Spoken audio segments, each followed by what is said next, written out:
Swedish movie అయిన Sissu 2022లో $6 million తో produce చేసి ఏకంగా $14 మిలియన్ క్రియేట్ చేసి ఒక స్మాల్ సెన్సేషన్ ని క్రియేట్ చేసింది. అందుకే సీక్వెల్ ని కూడా సిన్సియర్ గా తీశారు, బట్ వర్కౌట్ అవ్వలేదు. ప్లాట్ లైన్ వచ్చేసి సెకండ్ వరల్డ్ వార్ లో తన ఫ్యామిలీ మొత్తాన్ని పోగొట్టుకున్న అటామీ వాళ్ళకి గుర్తుగా ఉన్న ఇంటి చెక్కని ప్యాక్ చేసుకుని వేరే ప్రశాంతమైన ప్రదేశానికి వెళుతూ ఉంటాడు.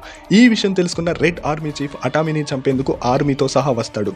ఆ భీకర పోరాటంలో అటామీ ఎలా గెలిచాడు, ఇల్లు కట్టుకోవాలనుకునే తన కళ నెరవేరిందా లేదా అనేది Sissu road to revenge. Movie మొత్తంలో ఓ 10 పేజీల డైలాగులు కూడా ఉండవు. ఆల్మోస్ట్ యాక్షన్ బ్లాక్స్ తోనే డిజైన్ చేశారు మూవీ మొత్తం.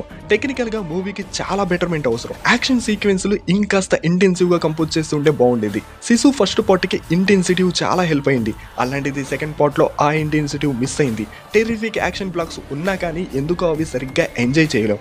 ఎడిటింగ్ అండ్ మ్యూజిక్ కూడా సరిగ్గా సెట్ అవ్వలేదు. ప్రొజెస్ట్ కి టీం మాత్రం ది బెస్ట్ ఇచ్చారు. బాడీపై దెబ్బలు కానీ ఫేస్ ఎక్స్ప్రెషన్స్ కానీ నీట్ గా వర్కౌట్ అయ్యాయి. మెయిన్లీ బ్లడ్ కానీ అండ్ బుల్లెట్ ఫైరింగ్ సీక్వెన్సెస్ కానీ రియలిస్టిక్ గా సెట్ అయ్యి.